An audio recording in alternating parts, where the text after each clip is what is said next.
Well, since we're still practicing and you haven't gone live yet, if there is like I say something I shouldn't say or whatever, or we just have dead space, you guys edit this, right? No, it's up? all it's all. Okay. Every mistake you make gets Yeah. aired. Okay. Every mistake we make, we cut out. Oh, I got you. Right. The world will know your mistake.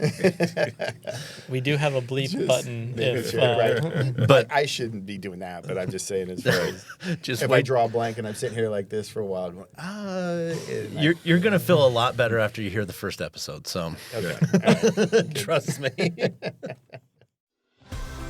Welcome to 7 Points, a podcast produced by the Arizona Department of Public Safety, where we talk to different individuals who make our department so great. Whether a state trooper or civilian support staff, every employee has a unique story and path they took to get here. 7 Points asks guests 7 specific questions to give listeners insight into what it means to work here and to be a part of the law enforcement family.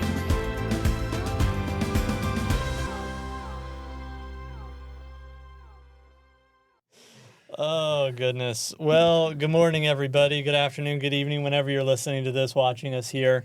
This is another episode of the 7 Points podcast produced by the Arizona Department of Public Safety Public Affairs Unit. So today we have a very special guest. We have Sergeant Marc Snyder of the Major Investigation Division of the AZDPS. So just some things to know about Marc. We ask all of our guests some like dating profile questions to start. So Marc has been here at DPS for 19 years, coming up on that off probation 20-year mark here pretty soon. Oh yeah. His favorite food is lasagna. His favorite movie is Dances with Wolves. Kevin Costner fan. Oh, yeah. Classic. Big time. Okay. Yeah. Right after I Okay. graduated high school, Okay. that movie came out. Awesome movie. Yeah. His favorite sport to watch is football, and his hobby or what he does for fun is traveling around Arizona with his family. Mm-hmm. That's There you go. That's nice. Yeah, we get to see all parts of Arizona. It's beautiful. And when we do overtime jobs and in MID, working in MID and SIU, Special Investigations Unit and Major Incident Division, prior to that, you kind of get around the whole state doing call-outs. Yeah. And you see these different areas. But we were in Bisbee. It's Yep. my first time in Bisbee last year. I don't know if you've been there. That was gorgeous. We were there for a 3-day weekend. We've been back twice since then just Awesome. because it's so nice. But, yeah, it's fun. It's getting around the state. It's cheaper than doing – we do out-of-state sometimes too. But, Right. the Yeah. in-state stuff is really nice. You didn't mention Peach Springs, so Hey, Peach Springs is nice, actually, yeah. There's so many cool places in Arizona. But it's true. Oh, man. And I guess that's true. I guess the most I've traveled with this agency was in SIU. Yeah, me too. I've gone everywhere in the state. yeah, so. it's really nice. Yeah, it's really nice. Get that opportunity. So, yeah. All right. Well, welcome. Thank you very much. for Thanks joining for us having today. me. I appreciate it. Yeah, it's going to be a good time. Yeah. So Okay. we'll just Don't jump hit me right too in. hard here. Yeah. As you know, we ask all of our guests 7 questions, and the same 7 questions for everybody, so that you can share about your experience here at DPS. You can share to our listeners and viewers about DPS, because you're in a unique position and a unique division that not everybody knows about, that not everybody gets to see all the time. So we like to share that information for people who may be interested in that area or in our agency, and, oh, I didn't even know they had that. I should put in an application for them, kind of thing. Sure. So first of all, what did you do before DPS? Where did you grow up? Kind of tell us a quick history of yourself. Okay. I was born in Phoenix, and we lived in Phoenix until junior high-ish. And then my dad got a job up in Prescott, and so we moved to Prescott, and I was junior high there. It's ironic because we had a house on Beardsley and 7th Avenue, if anyone knows where that is. My backyard that I grew up in is under the HOV lane of the State Route 101 now. So the state bought us out, and this is in 1983, and it was, 15 years later before they actually built the freeway. But it worked perfect. My dad got the job in Prescott, so we moved up to Prescott. I went to junior high and graduated high school in Prescott.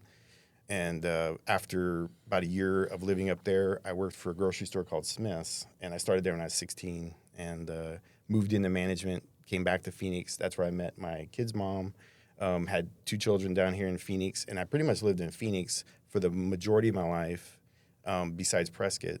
And then I had a job in the Border Patrol. I went to Yuma for that, but then came back with DPS. In DPS, I've always been in Phoenix, other than there was a 2.5-year stint I was in Prescott for the Get 'em. Nice. So that's where I've always lived. As far as you want to know what I did prior to DPS? Yeah, yeah.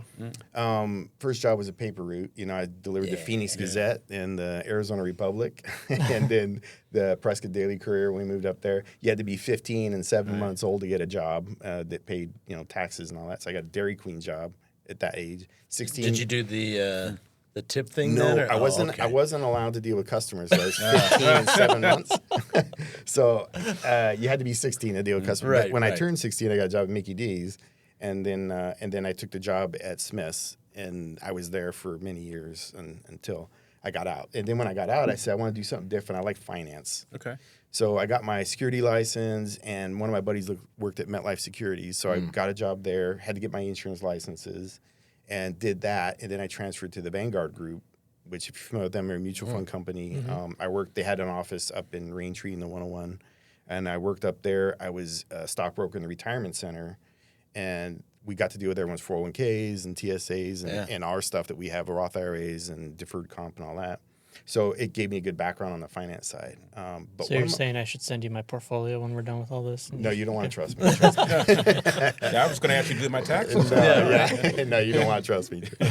But go ahead. Sorry. No, I was just gonna say it's just crazy because I'm listening, and a lot of the things are similar to my story growing up. Oh, yeah. I did the paper route thing. I worked at a grocery store all through high school and after high school. Actually, there was a time in my life where I thought I was going to be a grocer. I'm like, I'm going to manage for this company. I'm going to do all this stuff.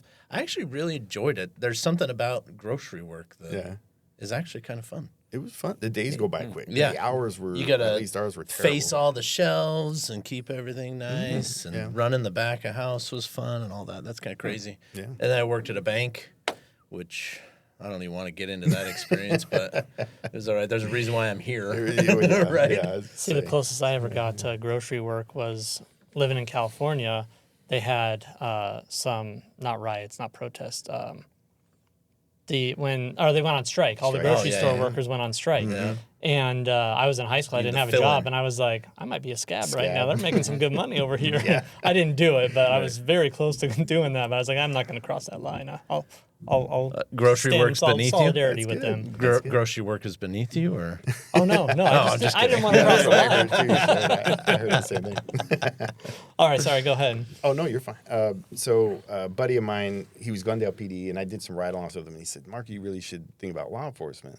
He had steered me toward the federal side, better pay, benefits, and things like that. So I applied with the Border Patrol, and it was I was in the hiring process right when September 11th happened, and I got hired on right at the beginning of 2002, and went with the Border Patrol. I was stationed in Yuma. We did 5 months in an academy in Charleston, South Carolina. It was an old naval base that President Clinton had closed down in that time when they were closing bases, so we had that whole base to ourselves. It was actually really cool. The only thing that was a problem with it is that I was there for 5 months, so no family, no friends, anything like that for that whole 5 months. But it was really cool.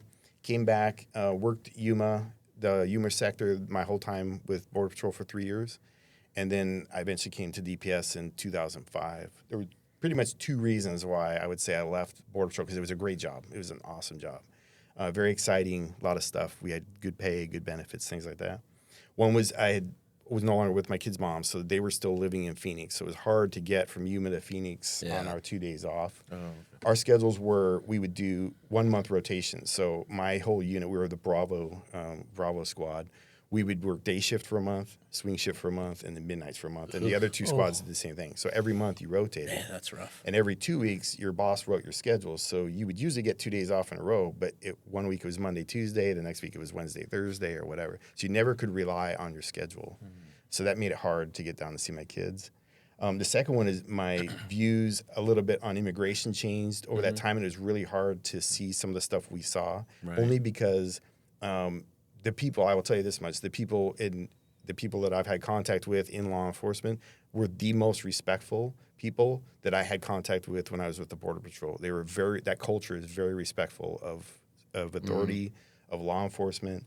Most of them were trying to do what's best for their families. I kind of you start to become very empathetic toward their plight, and you're going, hey, I understand. If I was in their shoes, I would probably be doing the exact same thing. So I felt really weird, kind of getting into that. But there was one call right at the end that we had before I left, and I was thinking about leaving, but this is kind of the catalyst. But the San Luis Police Department had done an investigation. They were out at a scene, and they said, hey, we've got somebody here we think's in the country illegally. Can you come and take custody of this person?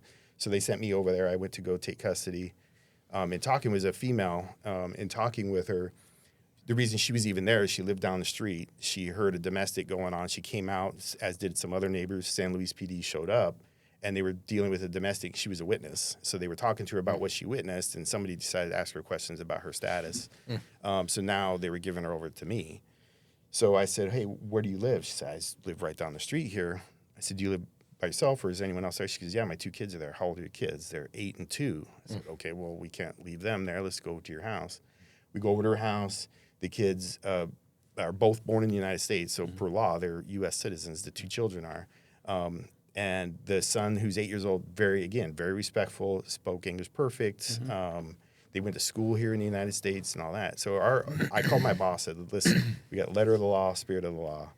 This is one of those situations. Can we, what do you want to do? And he's like, we already got a call generated. The law says you got it, so bring her in. We're going to have to deport her. So I brought her in, to the office and, had to do that. And so that was really hard. I wasn't a fan of that. So after that, I put in for DPS, and then I came over to DPS. That was in 2005. Right. Yeah, obviously we're not on this podcast for political stuff, but man, it's not it's not as clear cut as everybody wants you to think it is. Sure. There's stories in there. We see it all the time with DPS too. I mean, how many times have you been told, you have discretion, you have There's some gray areas. Sure, and this to me was one of those gray areas. Oh yeah. Well, and every situation is different. Sure. Even down to a speeding car. Every time I stop a car, any time that a state trooper stops a car, it's something slightly different. It's never the exact same scenario over and over again. Right. So, again, not to get into all this stuff, but that's part of the nuance of policing in general is you've got to be able to make those decisions and navigate that kind of stuff. So that's actually a great story. Great yet sad, but whatever. Right. So why DPS other than maybe Phoenix PD or Mesa or whatever? Why DPS? Yeah.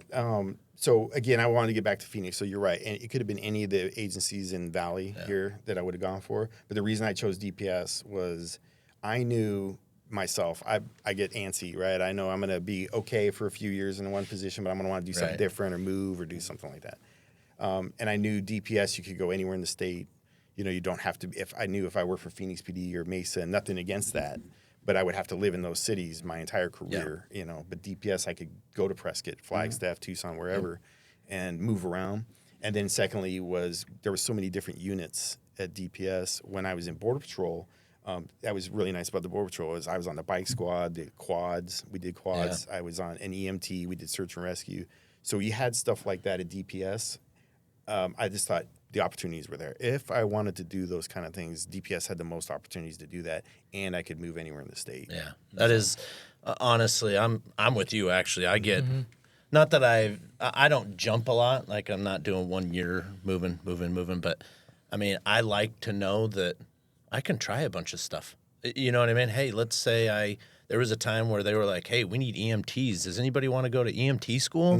We'll pay for it. And I'm like, man, I thought long and hard about that because I'm like, I don't necessarily want to be an EMT for the rest of my life, but what a cool experience. Do that for like 3 or 4 years. That'd be awesome. Yeah. And that doesn't happen at every department, You're right. So that is one huge advantage of DPS is that, anywhere in the state, if you put your card in, we have job interest cards, so you put in where you want to go, whatever. You put that in, and if there's an opening and you have the opportunity and the ability to go, get up there. You know, you want to go live in Taylor or Snowflake. You want to live in Yuma. Especially being such a large state because this ain't the East Coast with, Delaware, New Jersey, great states, but so small you don't really have any variation. Whereas here, if I want to be hot, I can work in Phoenix. If I want to be cold, I can go work in Flagstaff and everything in between. So. Well, and culturally, like the difference between Sierra Vista and Mojave County, is a big cultural difference. Absolutely. So you can get those variances. So yeah, no, that's exactly why I did it. So walk us through, I mean, you walked us through kind of your pre-DPS time. Right. Walk us through your time here at DPS, then we'll kind of get into where you're at right now in the MID. Okay. Started in patrol, just like everybody else. The DPS does, and I was in Metro East. Now that's two districts. It's Metro South and Metro East, but at the time it was all Metro East. It was one district. Huge district. Yeah, it was Back big, then. very busy, and I worked midnights. So, I think most people either on swing shift or midnights when you first come out of the academy, and that's fine. That's how it was. Very active, though. It was fun. And I did that for 2.5 years, and then I went to day shift in Metro East, stayed in Metro East. And it wasn't as exciting. It was a little more boring, but it worked great for the family. Yeah. And we had a squad. It was called a split squad. So we were Monday, Tuesday, Thursday, Friday. So we had Wednesdays off and then Saturday, Sundays off. Oh, nice. And sometimes it sounds like, I wouldn't like that. I want my 3 days off in a row. But honestly, having the weekend is great. But having that day during the week was the Costco day, the laundry day. And That's true. All those errands and everything. Oh, yeah. And it was not busy. Yeah. It was perfect. It Yeah, worked when I out worked great. Central, they had Rooter Squad. I think the 5:30s that was like that, and all of us would have killed for that to get on that squad, That's have a that great schedule. schedule. Oh, I loved it. And then you plan everything for Wednesdays too. You got your doctor appointments that always had to be Monday through Friday, and you'd like, I make them all Wednesdays. So it was great. I really liked that shift. We had an awesome squad. All of them, I'm still friends with pretty much everybody that's on that squad. That we were all together. I still talk to a lot of them and see them all the time. So it was really cool. Same with the Midnight Squad. We got very close. One thing, if I had any regrets at DPS, it wasn't DPS's fault. It was the economy, but as everyone says, when you hit 3 to 5 years is when you're kind of getting a little antsy. You might want to try something different. You might want to get out of patrol. And I always wanted to be a detective. That was like my dream job. And so, but right at the 3 to 5 year for us was 2008 to 2010, and the market just dumped in 2009. So there was no movement, and anyone that was here in those years can attest. There was no movement at DPS at all, or any agencies for that matter, for about 3 years.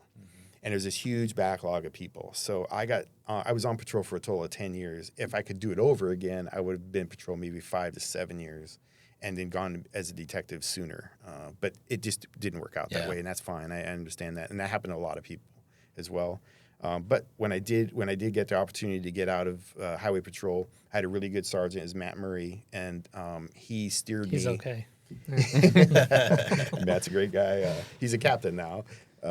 In the MID, but anyway, he steered me toward. He knew I wanted to be a detective, and he's kind of the one. He'd come from Special Investigations Unit, and he was like, "That sounds like something you might want to be. You would be interested in, but do this class, take these kind of trainings, learn this, get good report writing skills, and so on." And he steered me, and that's what was great, is that he steered me that direction, so that when I went to go do the oral board for the position, I did fairly well because I had that experience from Matt and other people, and I talked to other people. SIU is my favorite job at DPS by far. As a detective in SIU, our unit, all of us here worked in Special Investigations, we can attest to that. Our unit was awesome, very, very, very close-knit. You're traveling the state, you're seeing awful things, but you're having to do it together, and it brought everybody together. You're out in the middle of nowhere, freezing or burning up or whatever. Both. Yeah. In the same 24-hour period. Exactly. But it makes you close, right? It brings Absolutely. everybody together. Everyone helped each other out. And you had to trust each other. Yeah. Like when you gave your fellow detective, hey, I need this from the hospital, and they're going by themselves to get a piece of evidence, to interview somebody, whatever it is, you had to build this certain level of trust that you knew they were going to come back with the answers you needed. Exactly. So it's good in that way for sure. Yeah, definitely, and that's what was so great about it. And then it was it's very interesting work. I wouldn't say. Like some stuff is extremely tragic, but it's very interesting. It really tested your skills, right? And it made you think, and you really had to work at it. But it was a great job. Probably left it sooner than I should have, but I left it because between patrol and SIU, I felt I was very one-dimensional. I knew I wanted to promote. But I thought I need to have more skill set. I need to have more tools in my toolbox before I promote. One, because I just think that's good. That's good to have that. But two, because once you promote, you generally don't have a lot of hands in cases. You're not doing detective work as much anymore. You're kind of out of that side of it, and I knew that, and I wanted to do a little bit more. So we had a new unit that came out called CTU, which is the Criminal Targeting Unit. And essentially, if I remember this right, they disbanded one of the VTI squads, the HIT squad, which is a drug squad, the fugitive squad, and a few others, and they were trying to make it one big squad, and they called it CTU. So we had a really good mix of different people, and they just started that squad. So I moved from SIU to that squad because Jeremy Bolger, a great guy, he was my sergeant in SIU, and then he was the new sergeant for the CTU. So he asked me if I'd come over. And so that was an awesome experience because I didn't have any drug experience doing drug cases. I definitely had no CI working with informants, working with money, to pay informants, and working surveillance. That I could sit here all day telling you all the stories about how badly I screwed up some surveillance, and we've all done a little bit of that. But it's good. It was a great experience, and so that I'm glad I went to CTU. While I was in CTU, I tested for sergeant, and I was fortunate to make the list. And then they called me and said, "Hey, we got an opening in Prescott for Yavapai Get 'em." I said, "Wow, Prescott. Yeah, I'm from grew up there. My parents still live there. My grandma still lived there." So I said, "Yeah, I want to take it." So I promoted and went to Yavapai Get 'em, and that was in itself very, very cool. I had a great time up there. I got really close with my squad. I was the old guy, of course, on the squad, and they were all pretty young and go-getters. But we got very close. I almost felt like a father figure, like protective of them. I remember serving a search warrant. The very first time we served a search warrant, I had served search warrants before on the detective side, and I was more concerned with, all right, how am I going to do this? How am I going to go into this place? How am I going to attack this? And where's my responsibility and all that? That's what I was concerned.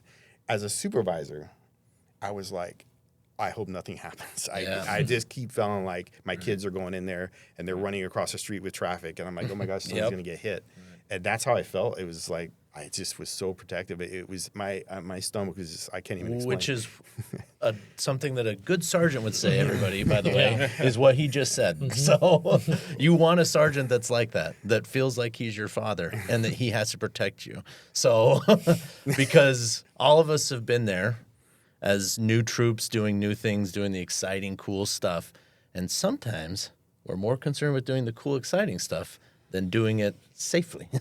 So you need somebody that's going to reel you in, still let you do it, right? Not stop you from doing something cool, but that's going to be like, hey, let's just slow down. Let's think about this. Yeah, let's take your plan breath. this out. Yeah. I think you're right. We need to do this, but let's do it this way. Oh, okay. And that's how you learn and grow up. Going back to how you even got to CI and how you got into Special Investigations Unit, because of Sergeant at the time, Sergeant Murray.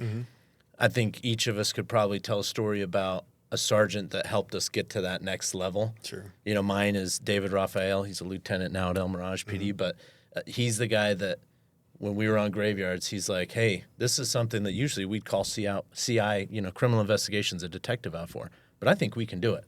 And we would go through a case and we would learn how to build a case, how a detective would build a case. So then when it came time for me to go test for a detective position, I was like, oh, yeah, I've already done all that. Right. And maybe not the best way. It's not the best case in the world, but I've gone through these steps. So it really helped me. So I love hearing stories about mentorship in this department. I feel like, man, if we could just get a bunch of mentors, our department would be, Yeah. sky's the limit. Agree. So. And I've had a lot of mentors. I mentioned Matt Murray, but I could sit here all day again mentioning all the great supervisors I've had in my career. I've been very lucky to have that at DPS. But anyway, so get him, and then Matt Murray, as it turns out, he was a captain in IA. He called me up and said, hey, would you be interested in coming back to the Valley for a position in IA? And it just so happened my daughter had just graduated NEU, so she was going to be coming back down to the Valley. My son was at ASU. My parents were talking about moving to Sun City. They're getting older. They didn't want to deal with their house in Prescott anymore. So and my brother was going to move down from Denver. So all these people were moving back to Phoenix. And I thought, well, now's a good time. Might as well give it a shot. So I accepted the position with IA. And I also got fortunate because the housing market, because I had a house in Prescott, just happened. It was just COVID had already happened, but remember the market took off all of a sudden. Right. So my house sold in like a day. Wow. Nice. I got very that's lucky awesome. there. Yeah. Moved back down and then came into IA. Right Sorry, on. go ahead. And well, just for our listeners, IA's internal investigations. So, or internal affairs is what IA stands for. But basically, they investigate other DPS officers for policy procedure things. right. So not criminal stuff, but just when you mess up, because it happens, by the way, we've all had an IA number pulled on us at some point or another. I can pretty much guarantee that. They just go through and make sure that everything's, what happened and you get whatever. So, and just because you get an IA number pulled does not mean that you are guilty of anything. Yeah. It's just that there's an investigation. And I'd say, correct me if I'm wrong, probably more often than not, it's actually unfounded as opposed to founded. So, That's correct. Yeah. Yeah. And you know what? I was going to say that is that some of those, it's interesting, just kind of like how special investigations is interesting. There's good things about it. There's bad things about it, but it's interesting nonetheless. But yes, we would get a lot of complaints that come in and they end up being unfounded. And I think, honestly, body cameras has really helped a lot. Yeah. Okay. That has made internal affairs job easier. I think it personally has made officers' job easier. Yeah. Because I think we get a lot more false complaints or complaints that where people misheard or whatever they want to say. We get those quite a bit. And so it is nice having that to refer to is the body cameras. But yeah, there's obviously going to be some cases that are terrible and you wish you didn't have to be a part of or whatever. But, you know, there's a job and it does have to be done because it does impact everybody. If there are issues, it looks bad on everybody. Yeah. So we got to make sure we address them. And to that point, like a lot of the stigma out there is that cops just protect other cops. And I want to just say, I want to put that to bed real quick because me personally, like if you're looking at me on this wide angle camera, I'm not a physical specimen. Okay. So when I got hired here, I worked my tush off, right, to get hired onto a police department. And I gave a lot of my time and effort. I still do. And I am very passionate about this job. And so even in special investigations, every once in a while, unfortunately, there are bad people that become cops and they commit crimes too, unfortunately. And it's our job to investigate them. And every once in a while I get this, don't you feel bad investigating your fellow cop? No, because to me, I earned this badge with everything that I could possibly muster, and I gave my 110% of myself for it. If you're going to disrespect it, I want you gone more than the public wants you gone. I have no time for that. So that's why a lot of people say, IA, they're against us. No, I think they're more for you than they are against you in most cases. So, I mean, I haven't worked there, but knowing so many guys that have, I get that attitude. Right. So. And I'll go a step further to say, just to clear the air, is we're not for or against anybody, but usually the evidence points us towards exoneration and unfounded as opposed to sustained. Right. And so but we are going to look at everything and check that. And again, I throw myself under the bus. I have had an IA. I do have a number and everything like that. I think most people have, and you make mistakes. The biggest thing I think that would get people in trouble that I would see in IA was not admitting to a mistake. It would be either trying to lie about it or cover it up or whatever. Sometimes you just got to take your licks and say, you know what, I made a mistake. And things happen.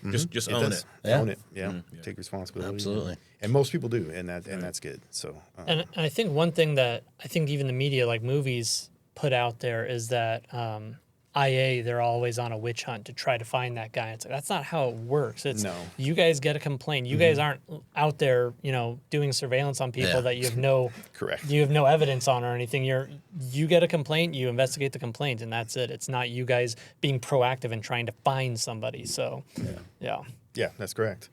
So every case that we have was a complaint that came from somewhere else, either internally or externally. So we don't go out looking. And so while I was in IA.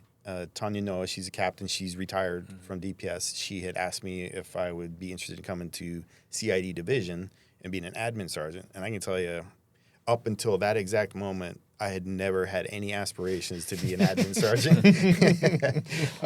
Like some people. I'm just kidding. Just kidding. And it's okay. Like I said, we need people in those positions. There's no doubt. It just wasn't for me. But I said, listen, can I get 24 hours? And she was gracious enough to give me the 24 hours to think about it, talk to family and talk to some friends and see. But my biggest hang up with it was I thought it was going to be 5/8s. And we get spoiled working the 410s, that we have now. It's nice working 4 10-hour days and having that 3 days off. So I was kind of like a little worried about that. But I said, so I told her the next day, I said, I think it's probably good, especially when if you're being asked to go to division, usually it's a good idea to just say yes. Right. So I said, is there any way with the schedule? And she said, actually, we were just talking about her at the time was Colonel Lugo, and they decided it would be 410s. So I said, oh my gosh, perfect. So I went up to division. I can tell you within 6 months of being in division, though, I was like, yeah, that's not for me. I tasted it, and I'm done. But again, box and- credit to the people that do that stuff. You do Yeah. learn how the sausage is made. And it's incredible. Yeah, it's incredible how much stuff goes on behind the scenes. I'll just say we did a conference in Prescott for the CID conference, and Eric Buckwalter did most of the work on that. So I'll give him credit for that. But we were trying to put that thing together. I just remember all the stuff that had to go on behind the scenes to put a conference together. I was shocked. Getting water for the participants is a nightmare, let alone food. Right. It was unbelievable. And I will say this too: when last year we had the active shooter training that was put on. That, by the way, was awesome training. That's probably the best training I've had at DPS. I would agree. And I remember they had that ADOA building, and knowing with my background in division how hard it was to move a TV set between two offices, I was like, I can't imagine how much work that took to get that building and get it all set up and then have all those instructors and everything else. Yeah. I bet that, I don't know. I didn't talk to the people who put it together, but kudos to them. I bet it was a nightmare getting it all. But anyway, you got to see all that stuff in division, so that was nice.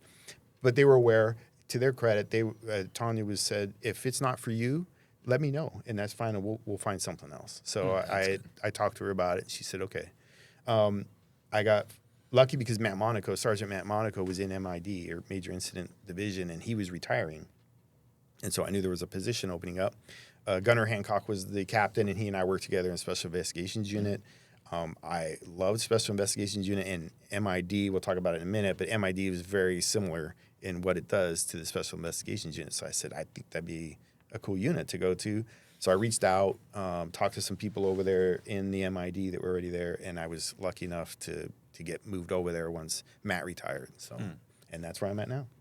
So tell us about MID. I mean, obviously we've talked about it a little bit, but Sure. What are you guys responsible for? Obviously you're a sergeant, so you have a squad. What does your squad do? Kind of walk us through that. Okay. So MID we do officer-involved shootings. There was a legislative mandate that came out from the state legislature in response to the George Floyd and the issues that happened with the George Floyd thing. And in essence, what it was is police departments can no longer investigate their own officer-involved shootings, starting at the time it was July 1st of 2025. So one of their solutions was, we're going to develop this unit, we're going to put it under the DPS, and we're going to make that unit do officer-involved shootings for other agencies throughout the state. So that's what we do. We already had that with the Special Investigations Unit.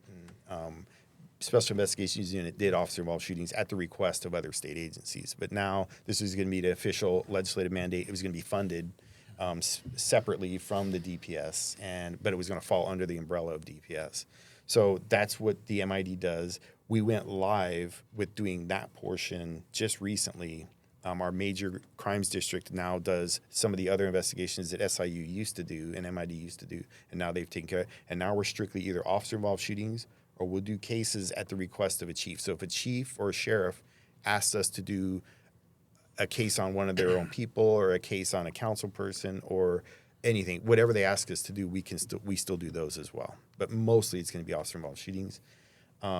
Our squads, for the most part, the squad I'm on that I supervise, I'm the second junior person on that squad with 19 years. My junior person is 18 years. Everybody else is 25 plus years, because we're taking, and they're homicide detectives, they're DEA agents, FBI, retired Phoenix PD, Mesa PD. We got Washington State, Illinois. So there's a ton of experience up in that unit now.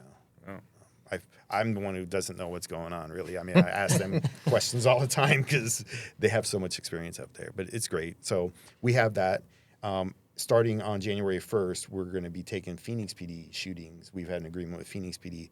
And I think the way they've got it set up is we're going to do every other, just kind of get our feet wet, because Phoenix is going to be our busiest customer for sure. Very active. They do nearly half of the OISs in the whole state. So anyway, we'll start doing that and kind of get with Phoenix and start building those relationships with them. Nice. So I remember when Detective Harris and I were in SIU, and you as well, we would do our TDY with Phoenix PD, homicide, to get our feet wet, see dead bodies, Basically see how they training. do things. Yeah, it's all training. But we did, I think 6 weeks, something like that. Yeah. Are we still doing that kind of stuff with MID, or are you guys doing your own stuff now? Yeah, we did once. It was with one of our detectives did it, and that was about 6 months ago. And he was with Phoenix PD for a certain period. I don't recall if it was 60 days, but anyway, he did that same kind of thing like we did. But we don't have anyone else that I'm aware of to do it because all of our detectives They're now all so seasoned. are all from Some of other them are agencies. retired Phoenix. You're right. Yeah, Yeah, true, Come yeah. over, I think all of our DPS people that we have either done that detail or are not interested in it. Yeah. I think they've all done it, to be honest with Nice. you. So we've got everyone through it. I know I enjoyed it. I was very busy.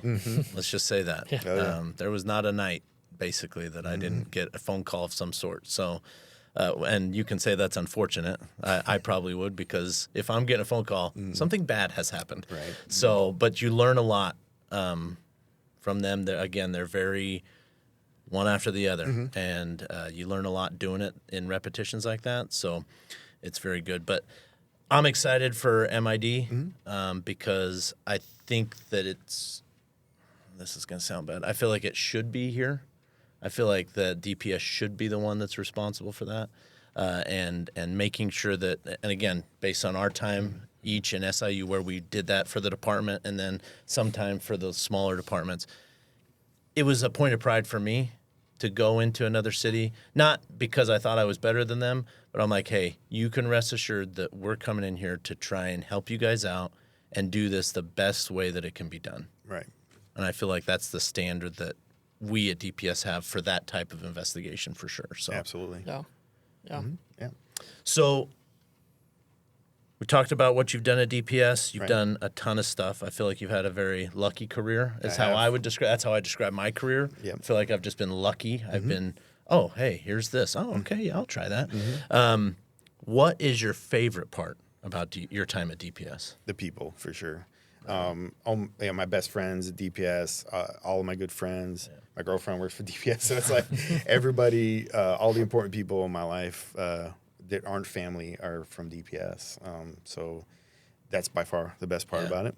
Yeah, I would agree with that. Yeah, that's one of the first things I've heard when I started here. It's like, hey, this is a family. I said, oh, man, this is pretty neat, you know? Yeah. Yeah. And it's tight-knit because it's such a unique, in the state of Arizona, DPS is such a unique law enforcement experience in my, idea. Right. It's not like city work. It's not federal, obviously, but yet we work with both of those things all the time. Right. And especially if you get into the investigations portion, the criminal investigations, you're seeing the federal guys all the time. You're hearing all their war stories, and you're like, man, I kind of like it here. This is good.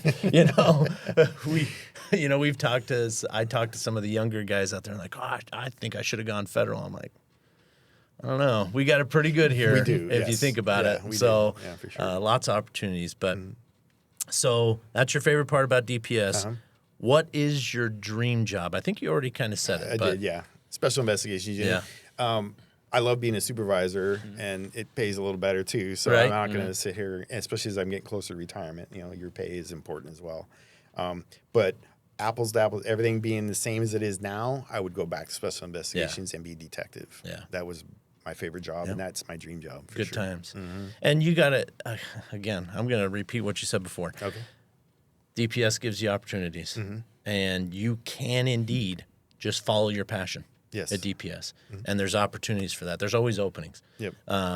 for that. Now, you got to be patient sometimes. Yeah. That's why I tell the young guys, I'm like, you can't just snap your fingers, I want to be a detective and be a detective. Right. Right. But if you're patient and you go at it the right way and you follow your mentors and what they're telling you to do, you can pretty much do anything in this department. Yeah. That's all there's to it. So, I would, but yeah, I get it. It's probably very frustrating for troopers, especially right now, that want to move into something else and have been on the road for quite a while. And I wish there was more opportunities for them. I think everybody wishes there was more opportunities, and hopefully soon there will be as we get more bodies on board and get people in those positions and they get those opportunities. But that would be my advice: is that the same thing that Matt Murray told me, which is pick the job or find the job that you think you're going to want and get all the training and all the experience you can while you're patrol for that job, so that when the day comes and they open that position up, you're the best candidate for that job. yeah. So, And don't be afraid to talk to the guys that are doing it right now. right. Like, don't be afraid to go up to a guy that you know is an SIU, you want to go to SIU, and talk to him and be like, hey, what do you love about it? What do you hate about it? You know, am I going to fit this role? Right. You know, hey, go up to the Get 'em detective. That's the gang unit. Go up to that guy and be like, hey, what's the best part? What's the worst part? He's going to be like, well, I got to work till 1 o'clock in the morning, you know, or whatever it is, you know. But ask those questions, get your name on their mind because they're like, hey, this kid's asking all the right questions. You know what I mean? That's good because that's where you start. You're not going to know how to do the job perfectly when you get there. That's just impossible, basically. Right. But be open-minded to all of that stuff. So that's always my advice for that. Well, and hindsight being 2020, I think we could all say this, is that if you're a brand new troop on the road, it's intimidating to go talk to some of these detectives, be like, oh, they've been here for so long, and they've got so much experience. And oh most my of them are gosh. grumpy. Yeah. Maybe. But remember the fact that they were on, everybody here started at the same spot. We all started on patrol. Most of us, like you said, either on swings or graves. We were all graveyard guys, and we loved it. Everybody started in the same place. They are no different than you. They're just further in their career. So, yeah, don't be afraid to go talk to them. Yeah, and just absolutely. have those conversations. Yeah, So. that's good advice. So, kind of our closing end question is the fun one of give us a trooper tale, not a war story necessarily, but something lighthearted, something funny, maybe embarrassing about your time here at DPS. Okay. This is going to be good. No pressure. Okay. Well, so many embarrassing moments, obviously. I've made so many mistakes. There's so many I can pick from, I guess. But I also got to be cognizant of the audience that we have here, so I'll pay attention to that. Okay, so I'll go with one. Maybe this is when I was new. So I was working midnight shift. So it was within my first 2 years on, and we're Metro East, of course.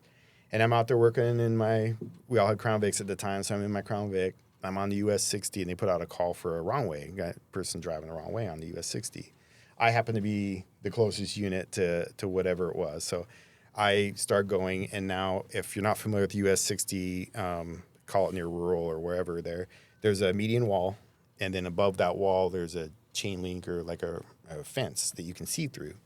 So I'm going the correct way in the HOV lane, and the wrong way driver's in the HOV lane going the wrong way. So he's going eastbound in the westbound lanes. So I get up beside him, and I can see him, and I've got my lights and siren going. I got my spotlight, and I'm trying to put my spotlight on him and just trying to alert him, hey, you know, I'm a cop over here. You're going the wrong way or something like that. And he's just, hands are locked, just driving straight ahead, not paying attention to me or anything else. So he's going. I said, okay, all right. Well, I'm just a go-getter. You know, I'm a new guy. I can do this. I'm Superman. bad, you know what? And Superman, yeah. Right out of the academy. So I get on the radio and I said, yeah, this is where we're at. I'm going to go up a few exits. I'm going to turn around. I'm going to take him out. Well, luckily I have a level-headed sergeant, Mike Ransom at the time, and he gets on the radio and goes, negative. Could you have him go up to one of those exits and set out some spike strips? I'm like, you know, yeah, that's probably good. That's good. I should do spike strips, not take him out. That's stupid, you know. So I go shooting way up ahead. I get off at Power Road, and I take the off-ramp, and I come back around, and now I'm coming the correct way, and I could see the guy that's wrong way coming. I could see his headlights, you know, but he's a little ways off. I'm like, it's going to be pretty close, you know.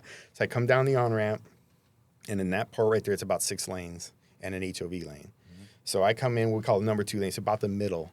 And as I'm coming, I can see him coming, like, okay, it's going to be close. I throw it in park, and I hadn't come to a complete stop yet. So it's like, boop, boop, you know, a couple bounces like that. I jump out of my car, and I pop the trunk because the spike strip's back in the trunk. And I can, again, now his lights are close. I'm like, oh, my gosh, I'm not going to make it in time.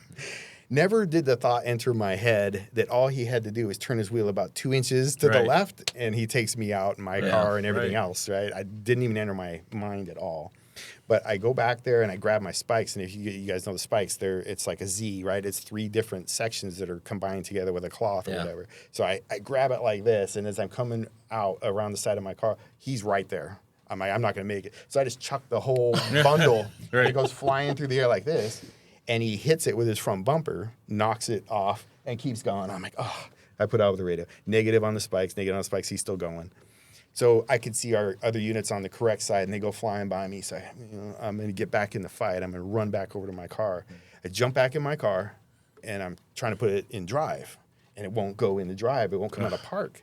And I'm pushing. There's probably a technical name for it, but it's the little cushion thing that's behind your brake pedal that you got to push. should I be saying this on the radio? There's a device you're supposed to push to activate so you can get it out of dry. I don't tell you where it is. Switch. Okay. So I'm doing that and it's not working. And I'm doing it, and I remember I'm pushing on the right side, the left side, the back, the front, and it's just not coming out. And now I'm 2 hands, I'm trying to pull it. Now keep in mind, I'm in the middle of the freeway, Right. 6 lanes, lights and sirens still going. I'm not moving. Cars are coming by that are the correct way, probably looking at me like, Pointing what is and this laughing at idiot you. doing? Whoop. And there's all this traffic going on. We've got hot tone going. I can hear them up the road now laying out spikes. It's a successful spike. And I'm sitting there. We broke down in the middle of the freeway. Couldn't move. Couldn't do anything else. Finally, I feel like an idiot. So I go out there and put cones around my car. I throw flares out there so I don't get rear-ended. And I'm like, oh my gosh, I'm never going to live this down. So I sat there. I tried a few more times. I'm like, it's not. So once the air was clear, they got the guy in custody and everything's code 4, everything's good to go. I call radio. I said, hey, this is Edward 627. I'm code 34 Adam. I broke down. Start me a tow truck. And they're like 10-4. I said, I'm blocking middle of the freeway, so I have them expedite to get here quick. Well, one of the guys from my squad, I think it was Anthony Falcone, he comes up and he drives up. He's like, hey, buddy, what's going on? I'm like, I can't get my car. It won't move. And he's like, well, did you do the kill switch? I'm like, yeah, I'm pushing on it. He goes, no, the kill switch. I'm like, what kill switch? He goes, there's a kill switch under the dash. I'm like, what? He's got his flashlight. He reaches in there, hits the switch. I was like, ba-doop, right in the drive. I'm like, oh my God, cancel my 19.6. Then I drove off and I was like, oh, so embarrassed. Anyway, that's my story. And I'm sticking to it. That's a pretty good one. Always it's fun pretty to good. learn stuff on the job that you probably should have known ahead of Oh time. my gosh, you know? yes. Do you In the still worst get, you still moments. get teased about that, or? Oh yes, yeah. Because Anthony's my best friend, so I get to hear about it all I was the just time. going to say, I'm like, knowing Anthony, he brings it up at the most opportune time, Oh, probably. yeah. He's probably laughing listening to this right now. So. Oh, man.